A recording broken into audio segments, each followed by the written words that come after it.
good, y'all? It's your boy Herb. And it's your girl Mo. And welcome to our soon-to-be world-renowned podcast, Young, Black, and Figuring It Out. Season 3. What up, though? What it do? Whatever we tell it. What we told it? What we told it? Yeah. What did we tell it? We don't know. Hey, we told it something, though. And it's doing it. How you feeling? I'm feeling great, honestly. You like that? Yeah. Okay, yeah, that was good. You know, if it is bad but good, yeah. Yeah, it's so bad it's good. Like make a full loop, like come back full circle. Yeah, okay. I'll take that. It's like the dad jokes. Yeah, you're good at those. I am. Yeah, I should do a competition. I am. Look, a little practice, you got it. My dad is dad, and I ain't gonna lie. We back yet? Yeah, what up, though? Listen, y'all. We excited. We got an amazing episode today. Yes. Yeah. And I know y'all probably like, what are they going to be talking about? Everything. But before we get there, here we are. Everything. Before we get there, though, how we usually do at this time, what did y'all figure out this week? I figured out a lot. Yeah? Yeah. Yes. You go first. I actually don't know how to put it into words fully, but it's almost like you ever just start doing something and you want to do it for your betterment or for whatever the case may be, like you're on some kind of goal, right? But you don't necessarily feel like you're getting results or things are changing or it's shifting in any way, and you kind of almost want to quit. Got you. If it is for your betterment and you're doing something healthy, keep doing it, because I have never been more inspired by seeing how much what you do affects others in a good way, right? Yes. Like, people are watching you, yes, and not all watchers are haters. You know what I mean? Like, yeah, some people are honestly being inspired, or they admire, or they're being encouraged. And this week reminded me of that. Yeah. Like, I heard enough times where it's like, yo, you really helped me. I didn't do anything. Yeah. I know I didn't do anything. Yeah. I've literally just been living my life. But me living my life has helped others. Yes. And I've been thinking like other people who have helped me just by doing what they do. Mm-hmm. And I'm like, you know what? I have to keep going. Especially when I think it's not worth it. It's like, no, because the likelihood is you are helping someone else just by doing what you're supposed to be doing. Yeah. So yeah, I figured that out this week. Yeah, that's like a selfless view of it. Do you feel like you also get the reciprocal of that then? Like if you're doing it, you're not seeing the results or benefits, but you see it's helping someone else, do you then get does that then turn into something that's for you? You know? It's like, dang, that's what's up. That's inspiring. That keeps me going. Kind of like this feedback loop. Right. You put it in words. I didn't realize that, but yes. That's what's actually, up. yeah. It's one of those like, it's worth something. It's actually worth more than I would have ever thought. So yeah, it pushes me to keep going. Yeah, somebody, it might have been Nipsey Hussle, y'all.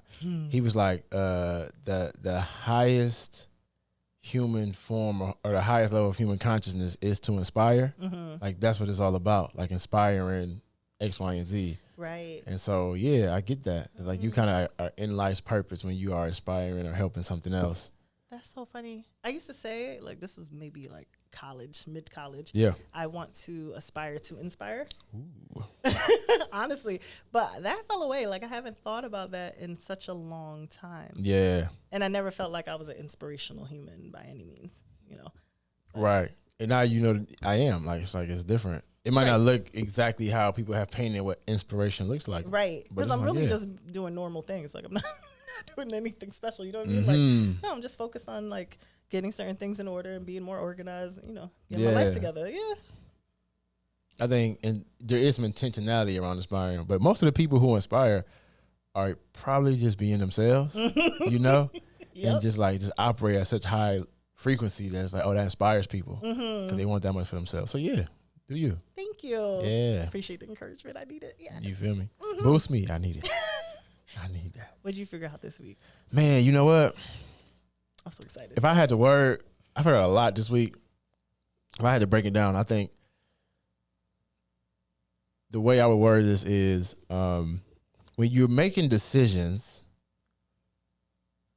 based on not trying to hurt someone, right, or people, then I think what ends up happening is like coming from that lens perspective or posture, you end up hurting them more in the long run, right? When it's like, I'm going to make a decision not trying to hurt this person versus saying I'm making a decision versus how I can help this person, which is very different. Saying like, oh, I'm not trying to hurt them, because what ends up happening is you prolong that and you end up hurting them more, you know? Yeah, because you typically withhold when you do that. Yeah, it's like that isn't a frame of avoidance. Yes. Oh, I'm not trying to hurt them, so let me. And a lot of times that frame is short term. Right. Like, well, I don't want to do this thing to hurt them, so I just let this linger. Versus a frame of, you know, I want to help them. Like, what's in their best interest? And let's make that decision. And it might be painful for a second, but let's do this. Because that happens a lot of times. Like, people do it with children. Right. I'm like, you know what? I don't want to punish my child, right? Or I don't want to do this. And so they let things go. And then eventually, like, what develops, like, you create this monster. Yes. You know? Versus if you would have, like, made that boundary, which might have been some conflict early. It might have been uncomfortable, right? But, like, that moment right there actually produces a better end result, right? Yes. And so, but if you had a framework of, like, what's actually going to help them, you'll make that decision. Versus like, oh, I don't want to hurt them. I think you'll make the wrong decision every time. So it's just changing that framework, you know? And I had said, and you heard me say this earlier, that, you know what, I'm going to count for the next month or so. Like, I'm going to have to make decisions. Like, how many people can I let down? Like, I'm going to do that. How can I let people down? And that's okay. And then I reframed it like, well, to be honest, I'm actually not letting them down. I'm helping them. So I'm lifting them up. And so that's how I'm going to frame that. Like, how many people can I lift up by truth and being like bold in the moment to protect the long term, right? Right. You know, 'cause I think that's important. Right. And honestly, sometimes I think we've become a society where no isn't allowed as much. Right, yes. You know what I mean? Everyone's a winner. Everyone gets everything that they want. A trophy. Yeah. And it can be problematic because you don't learn life skills, because life doesn't happen that way. Like, you'll get a lot of no's just because. Yeah. And that's okay. You know what I mean? It's a skill to work through rejection, because it's not really a rejection toward you. Right. So I think that is one of the healthiest things you can do. Not really let them down, but lift them up by being clear. Yeah. I support this. Please do. And I accept it when it comes to me, you know. Yeah. Hey, sometimes you just got to do that. So, but that's helpful though. Like, that helped me out a lot. That was big, to figure that out. And that's kind of like it reaffirms, because I think I've been kind of said that or kind of thought about that, because it's in the same vein of like boundaries and, you know, not people pleasing and working through that, but it hit different at this point. Yeah. This frame of life, which is good. Yeah. Like, it's helpful. It's healing. You know? You know my favorite terms right there. Yeah. You heal up. You go ahead. Let me go ahead and do that. I support this. Yeah, yo. So that's what I figured out. Good. Awesome. Yeah, we already starting off with all cylinders firing. We already. So, okay, y'all, we about to jump into. Hey, yeah. If y'all can't see her, her hands are the cylinders, and they firing right now. Yeah, so you ready to dive into this topic? Oh, it's gonna be a fun one. You got your phone on you? My phone, it was charging. Bad. A little low. It's off? It's on. I mean, off sound wise, because remember, you know, the one time you tried to blame me, y'all. Okay. As long as you don't call me, I'm good. Yeah. Okay, bet. So, that's funny. So, let's dive right into this. There is a lot of ways we can go with this, but I think to start, you just want to get some backdrop, right? So the conversation today is around language, and not just language, right, and communication, but language and communication specifically for us. Yes. The black culture, black folks, African American. The community. You know, for us folks, because I think a lot of times that has been misunderstood. It's been judged, and it's been mischaracterized in popular media. Right. And so we're not going to do that today. Yes. Yeah, we're going to uplift, but to start, let's give some backdrop. Okay. So there's a brief history around language and just the power of language that we wanted to set the stage on, right? To say why it's so important to cover this topic today. So just to give some examples of how powerful language is, and the fact that people know this, right? If you go back, not too far back, but far back, to imperialism and colonialism, right? Yeah. A lot of the times the conquering nations that were trying to take over, not just with military force, but the minds of the people, the culture of the people, what they did, oftentimes folks would, and this is any type of conquest, we're talking about in Africa, so West Africa, South Africa, even here in the Americas, right, with the indigenous folks, and then Europeans coming here. Something that Europeans would do is that they would put schools, right? They would erect European-style schools in the cultures of wherever they were going to colonialize, right? And a part of those schools were language camps. And in those language camps, what they would do is they would not allow the native folks to speak their native tongue, right? They would have to speak and have to talk in whatever language that was, whether it be French, you have to speak French, or English, or whatever it is, right? And you would be punished if you did. And this is like a large part of when I was studying history. I got a history degree, believe it or not. So a large part of the studies came from that. And the reason why is language is one of the closest and most direct links to a person's culture, right? And if you can break the language, you can really break and tear apart and create discord in someone's culture and their connection to their culture, because there is a spiritual, emotional, physical connection through language to a person's culture, especially with cultures like indigenous folks. I mean, Native American, I said that in air quotes, and black folks, because it's an oral culture. It's verbal, not as much written. Right. And so that's things that they did. And so just to give that backdrop as to how powerful right, language is to our culture, the way it's been shaped. And for us, we've experienced that, kind of that stripping of culture. But it didn't last long, no.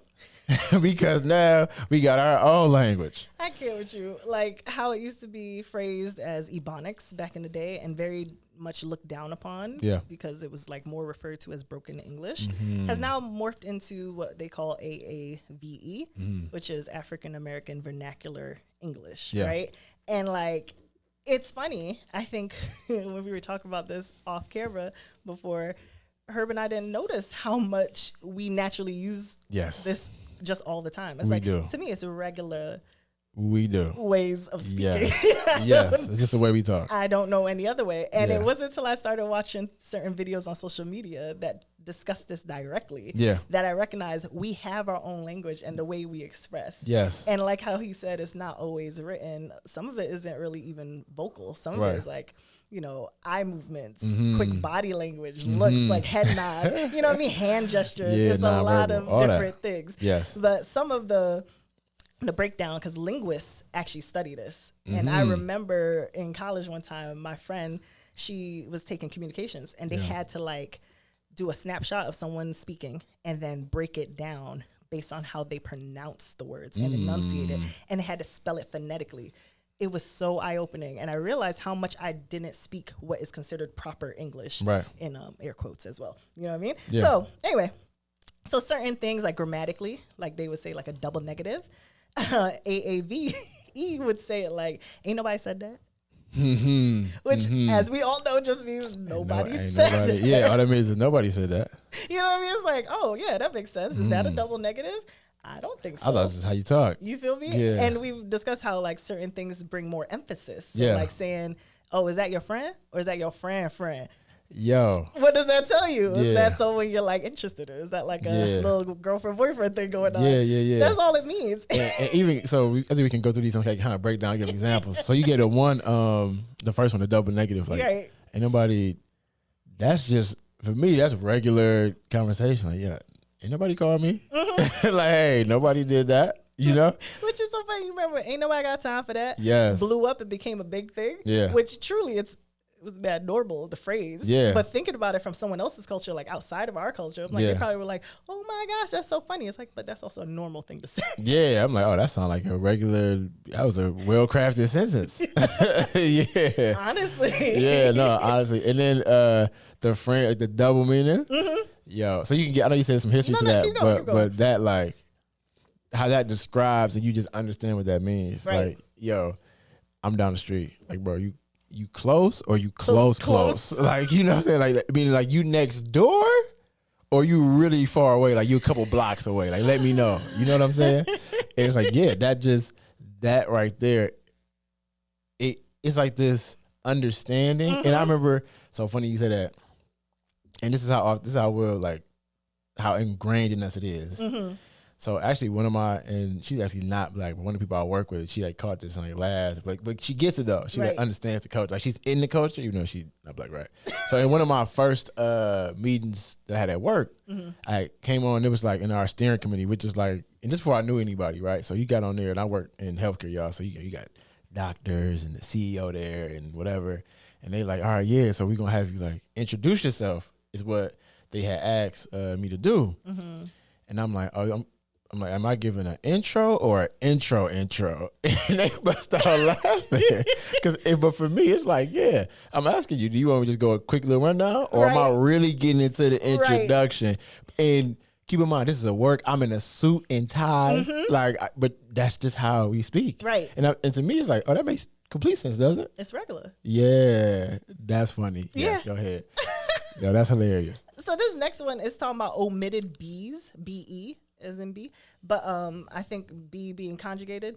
So like the examples being like he funny or who that, which sounds very normal to me. But he is funny apparently, or who is that? Which seems, it's like, who needs time for that? Like no one wants to say all of that just to say that quick phrase. But that is regular. That's a normal conversation. And would you say you use that? Like you use all the time? Yeah.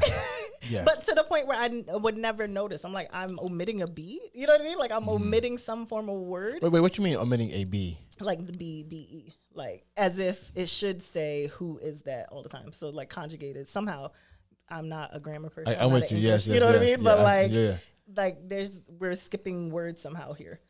That makes sense. Right. Like she right there. Like she right there. Yeah. And say she's right there or she is right there. Oh, she is right there. She right like, there, yeah. I'm like, who says that? But I'm like, okay, I guess that would make sense. Written, yes, that makes a lot of sense. But and now I'm gonna try to catch people I work with who aren't part of the culture. So, do they do that? Come on. I don't know. I hope not. I think so though. They very well may. Because I'm thinking if I see somebody, I'm like, yo, who that? That's just to me. It's like, yo, who was that? Boo. We're gonna have to start looking for it because I'm like, actually, I don't pay that mind because you know, like, what's the word? If you know a language, if you know two languages, you can respond how you normally would respond, but you can hear what they're saying and kind of just process like that. So I'm like, I wonder if we just filter it in, but speak out the way we normally would speak. Yes. And so you know how sometimes they say like black folks in white culture are like bilingual. Yes. And they getting that you have to know the mannerisms, customs. But in a way, that's also accurate. Yes. You know? Interesting. Because, and the reason why we said that is there was a while for, and you probably can add to this too, where the idea of speaking, and you did this in air quotes earlier, proper English, and the fact that we didn't do that was seen as an issue versus us saying like, you know what, no, this is a part of our culture for a reason, and embracing that. Yes. So the stigma attached to the way like Ebonics was negative. Very much so. And so, you know, the idea of proper English was also associated with white culture. Yes. And whiteness, right? Yes. And a lot of the times what society does, especially here in America, is tries to elevate whiteness. And so that's really what that was. It's saying like, oh, you don't speak proper English. Actually was saying you don't speak white enough. Right. You know? Which I was always an advocate when I was working in schools when it came to kids. You know, you're from the culture, you speak a type of way, however that may be. And a lot of it was AAVE. So anytime outside of the classroom. AAVE. African American Vernacular English. Just wanted to remind them again. In case they didn't catch it, but go ahead. Anytime it was out of the classroom and we're just having one-to-one or group conversations, speak how you speak. It never bothered me. Mostly probably because I spoke the same way. Yeah. But I would watch sometimes when they would get corrected. And I remember there had been one time at least where I'm like, and I would speak on it. I was like, no, just allow them to speak. Like there's nothing wrong with how they speak. As long as they're writing, you know, how they need to write. Yeah. They're not saying anything wrong. You know what I mean? Like they're not so off the mark that that's just the wrong term they use. Like, no, everything they said made complete sense. Yeah. They just didn't say it the way you want it. Yes. And that is what, so that right there is an example of when people go into, and people ask like, well, what do they mean? Like you didn't feel safe or embraced, or you felt like you were not welcomed or don't belong. It's those things, right? So I come in and I say certain words, and now I'm going back to like a work example, and you may look at me funny or not understand, or like try to correct me, or whatever it might be, versus saying, your style of language is just as welcomed, and even though it's different, and not just welcome like, you're tolerated. You know, it's like, no, we embrace that. Right. And that's just as intelligent, just as valuable, and doing the same thing like with students in the classroom. Like, yeah, when we're writing, because the dominant culture says the writing style has to be this way, that's cool. Right. But when you speaking, like if we're not doing something specific, let people embrace their culture, right? So we're trying to, in a sense, we're doing the same thing that folks who colonize are doing if we do that. Exactly. You know? Exactly. Yes, I agree. How did they respond when you were like? I think at the time I had earned enough respect where they didn't want to get into any sort of verbal altercation and kind of like accepted what I was saying and kind of agreed. Yeah. I don't know if it changed. I don't know if it changed anything. However, over time I saw less of it. Yeah. So, I mean, I don't know. I'm not taking credit for it. I'm just saying. But you stand up for us, Money Mo. Always. Yeah. Always and forever. What's some other examples? I couldn't even help it if I tried. Ooh, look at the heat. Apparently the habitual B. So like she be spending money. Yo. Yes. Which I don't like this translation, but she often spends her money. It's like, yeah, and I say it all the time. I was talking to you and I said something regarding, I be thinking that all the time. And you were like, you just did it. I was like, oh, right. Because that be in that sentence translates to often. That be. No. That be. Yeah. I was like, oh yeah, that makes There you go, doing it again. No, he so I was like, oh, he be tripping. What I'm saying is he's always tripping. Yo, that's funny. Yes. That's regular. I think using be that often is actually just a happenstance. That's just how sentences go. Yeah. There's no ifs, ands, or buts about it. I wouldn't know how not to speak that way. I can't. It's over. it's a wrap. Yeah. Oh, yeah. This one, present perfect. So this one is just talking about stressing a been. She been ready, which clearly just means she's been ready for a while. I look at it as the same as like, I don't know, using like, I've been waiting a minute. Like in the same kind of vein to me. Oh, bro, I've been on that. Right. Like, I've been watching that for a long time. Like for a minute. Yeah. the minute. Like 2 minutes with the emphasis and then a minute meaning a good while. Yeah. Yes. Dang. Okay. Keep going. What else we got? That's heat. This one I don't fully get. Third person singular absence. So he don't work there, or she walked to school, which just says he doesn't work there or she walks to school. I don't see the difference. I'm like, he don't work there? That's not a normal sentence? Yeah, I'm confused. I don't know. Maybe it's not, but it sounds regular to me. Well, it's like he don't work there versus the other one is he doesn't work there? Yes. Oh, it's like he does not. He don't. Okay. Got you. They just trying to find ways to keep us down. I'm like, all right. Because I'm like, maybe don't isn't actually proper. I was like, if we were to write that sentence, we wouldn't say he don't work there. We would write it as he does not, or he doesn't. Yeah. With apostrophe T. Yeah. Huh. Yeah, that one seems too normal though. Yeah, it's like, nah, that's just happening on the regular. Right. It's like, y'all don't speak like this? I'm gonna go, now I'm gonna be watching that. Right. I'm gonna be listening for it. Nah, I'm gonna be. That's crazy. We doing it right now. All right, go ahead. All the time. Well, then this one is just about pronunciations. So like TH translate into the sound of D. So instead of saying that or them, we be like that and them. And I say that and them on the regular. I used to write it too. I was like, ooh, let me, I was 20. I was like, let me stop. Oh, I'm trying to. So as we're doing this, y'all, I'm pausing to see like, all right, when do I do this? When do I do what's this? What's that? Yeah. I never say what's that. I know I say what's that. And it's crazy. I literally just did it. I said, when do I do this? I didn't even, not this. And I didn't notice. Like when do I do this? Yeah, or like, oh, what's that? Yeah, that's crazy. And then this one I am, you are too, very guilty of dropping the R. So instead of saying door for sure or forever. Ever. It's always forever. Yeah. Show, fo, do. But I don't say those as much as forever. Like, yeah. In Detroit, Midwest, that's the thing. Like, oh, I got 4 of them. People be like, 4 of them? What's 4? Yeah. Oh, like, oh, close the door. Yeah, he say that all the time. Yeah. Like the 4 of them. Like, he say that all the time. This one, I don't understand the word, like what the pronunciation breakdown means, like metathesis. Never heard that term before. So- I should have Googled it, but I didn't. Okay. That's the grammar. That's like the It says pronunciation. That's the column saying pronunciation. sheesh. Right. So like axe and library. I thought those was normal, but because standard English is ask and library. Yeah, I always get corrected with the axe. Talking about like, don't kill me. And I used to be like, what are you talking about? Because that sounds very correct to me. Yeah, I was trying to think. Don't do that. Did you ask? Did you ask him? You say ask. I think I say ask. Yeah. That's when I definitely say axe. Yeah. Yeah. Okay. When I first came up here, there were a few words I was saying that people were just like, what?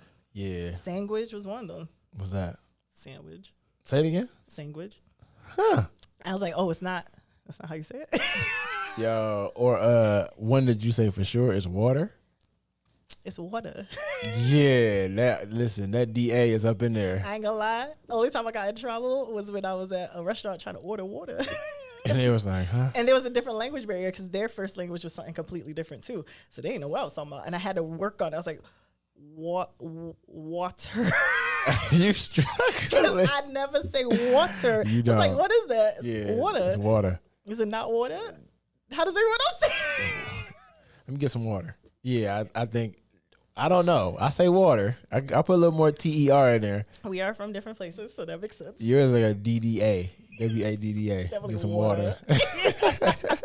And that's how I get caught. Actually, some people don't realize, like, you're not, where you from? Yeah. Because of how I'll pronounce certain words. Yeah. I never say ARs, ERs, IRs. If it ends in that, it's never going to be pronounced. You know, it's funny. We got our cultural things, and then they got like some locational things too that Yes. shape. Because I know New York City, and even like Long Island and Staten Island. Like my mom, she from she was, what she do? She grew up. She did something, y'all. She grew up in Long Island, and Now, what did she do? What she do? oh wow, you feel me? And she like dog, and I'm like dog. Yeah, I don't say dog. She say dog. I say dog. That's a Long Island. And even she'll be like, orange. I'm like, orange? You know what I'm saying? Yeah. Like, huh? Yeah. Yeah, 100%. And then some of it, I also grew up in, like, I'm Caribbean and grew up in a Caribbean area. Ooh, So, like, yeah. there's somewhere Tuesday. Mm-hmm. I really thought it was Tuesday. It's like someone had to say Tuesday. I was like, Oh. is that not what I said? Tuesday? You know what I mean? Like, I don't know why. This is how they say it. Tro? Is that what? Yes, I never say throw. I always say tro. Have me confused. Wait a minute. Like, same with like three. So I used to say tree all the time. Yes, you still do. Not all the time. You still say it every now and then. The tree come out, or for true. Yeah. Oh, for true is a regular. Yeah. Yeah. But like regular, not regular. Yeah. Listen to us. I love us. Okay, this is dope. And you know what? A part of it though, I ain't gonna lie. It sounds to me like we are more efficient. Cause we like, why you gotta have all that? Cut to the chase. Yeah. Why we gotta We do don't all that waste work? time lollygagging. Nah, we get right to it. What? There's no reason for us to be having all that extra. Library. It's the library. Yeah. You know what I'm saying? Save some time. I really do kind of judge me just not knowing there was an extra R. Like I Yeah. didn't recognize. Because of how we pronounce it. It just makes Yeah. more. I don't think the R is necessary. We are being efficient. Yes, I agree. Yes. I agree. The last one just had the drop in the NG for an N. So walking, going. Oh Which yeah. is like, you don't pronounce that differently, do you? Going? No, I'm Nobody going. says that. Yeah, Do they? he running. Does anybody do that? I hope not. Where we running to? Right? Nobody. Where we running to? Oh no, that felt uncomfortable. It sounds uncomfortable. Like no one speaks this way. And that's a big thing I saw. Especially, I know. That's a big thing I saw, especially like watching certain videos on social media. Social media is a great teacher when it wants to. Mm-hmm. And I saw someone discuss how they are in the business of writing scripts. Yeah. And they said they do not ever want to produce their work to an editor or producer who is not of the culture.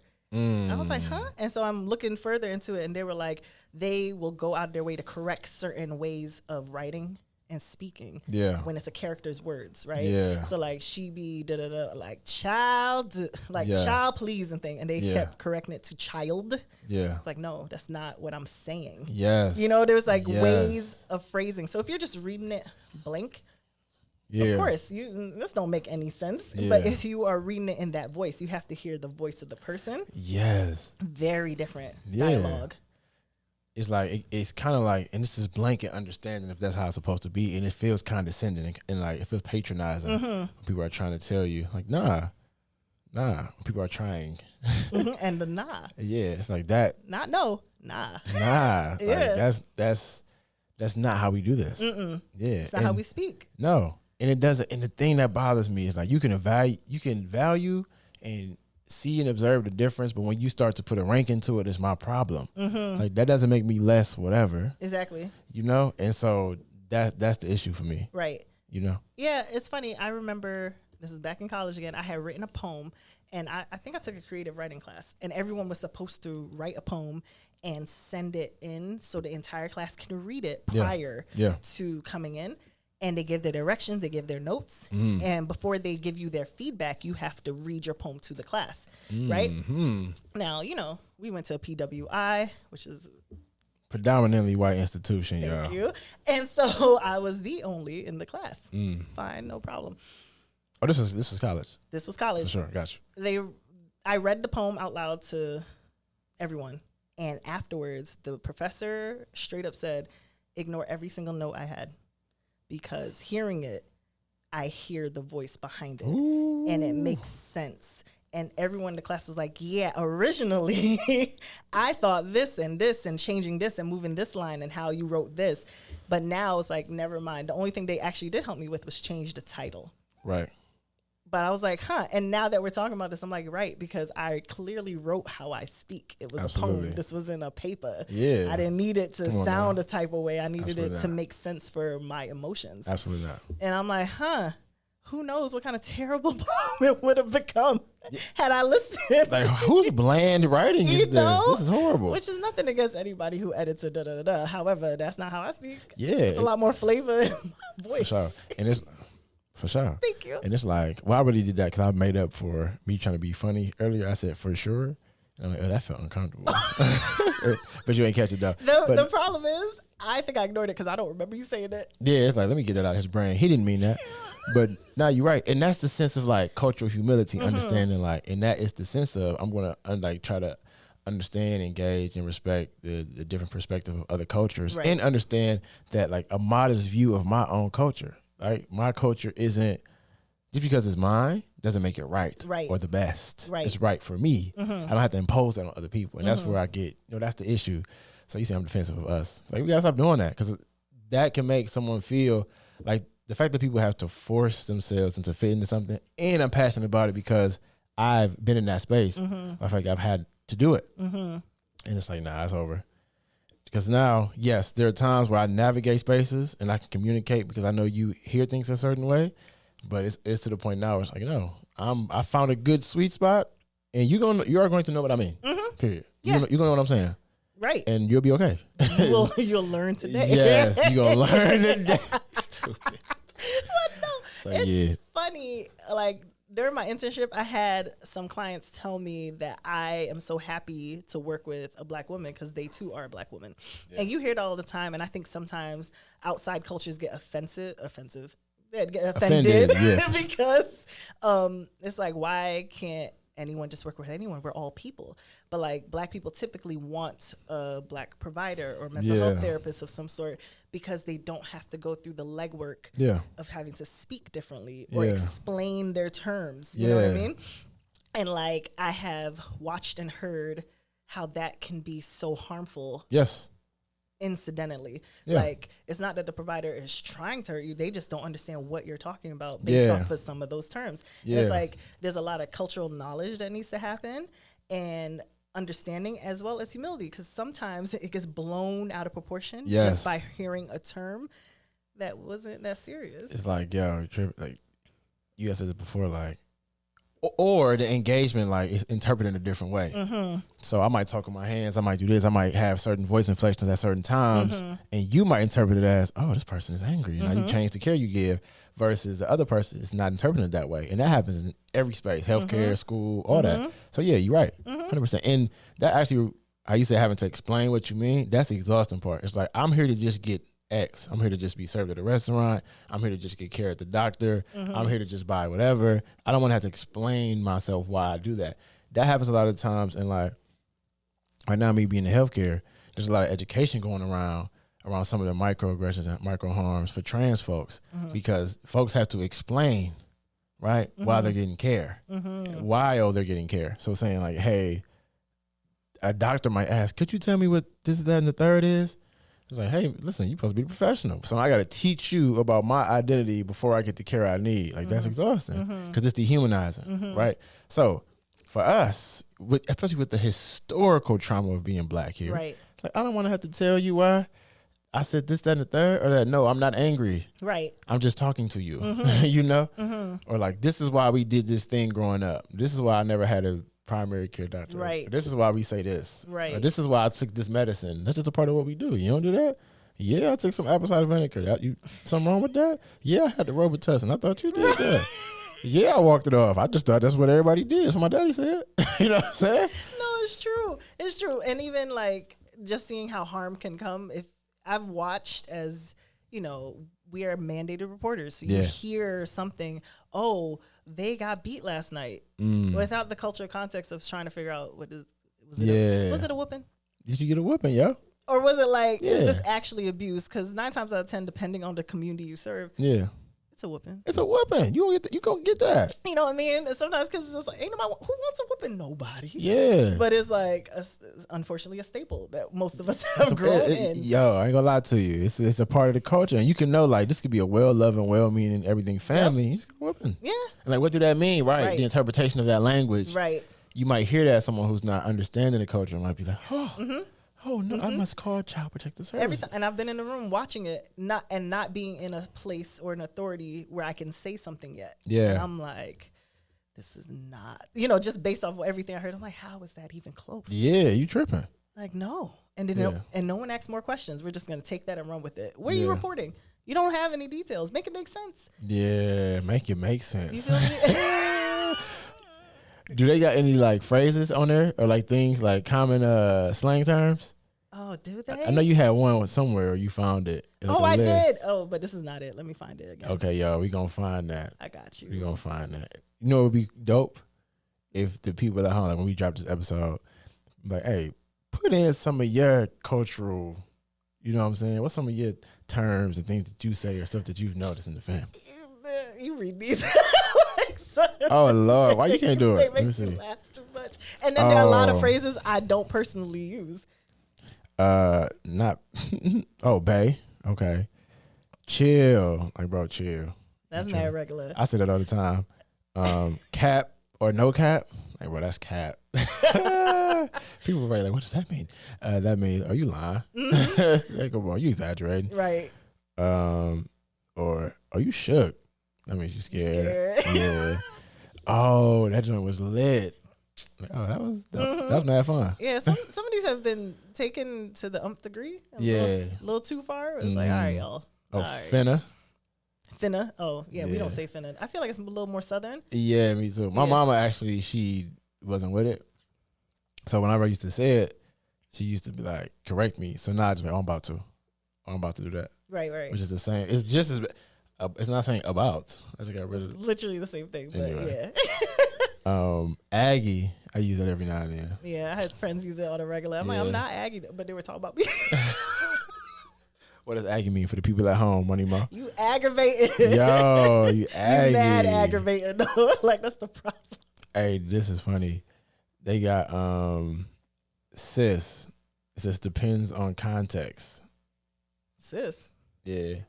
Like sis. Let me tell you. Ain't that how y'all be talking? That's what black women. Yeah, but I'm like, context, how other way are you using sis? I have no idea. Huh. Like sus. That's why I thought it was. Oh, no. You don't say that. Sus is on there, is it not? Nah. For true? That's surprising. I was like. Yeah, hella. Oh, sus is on there. Yeah. Yeah, that's sus. Right. Like, that's suspect. That took me a quick second because I think coming up, I used to say that's suspect. I never said that's sus. And I was like, for real? Now we shortened it? I missed it. Yeah, I missed the memo.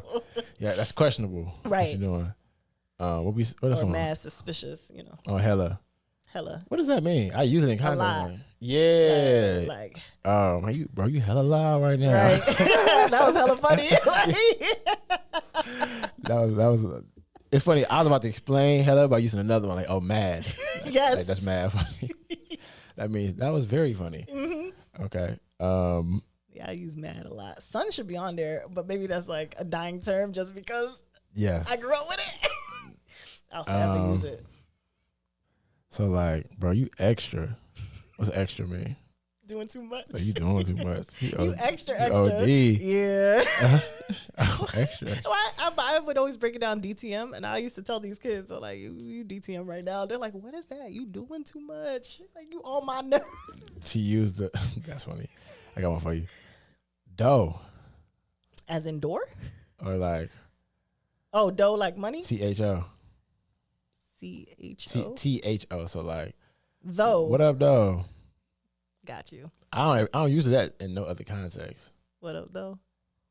Yeah. Mm-mm. But that's why it took me so long. I'm like, we talking about money? What up, though? That's a Detroit saying. Dough? Yeah. Right. Fam, press. Okay. Yeah, this is good. This is a good little list. Mm-hmm. Yeah, I like that. And not even close to all of them. Nah, we got way more. Mm-hmm. We probably use a couple on here without even noticing it. More than likely. Yeah. But, man, you know, they might be wondering. Oh, don't you ever. Yo, they might be listening right now wondering, like, what in the world are they talking about? Listen, y'all, we might be right. We might be wrong. At the end of the day, we just young, black, and figuring it out.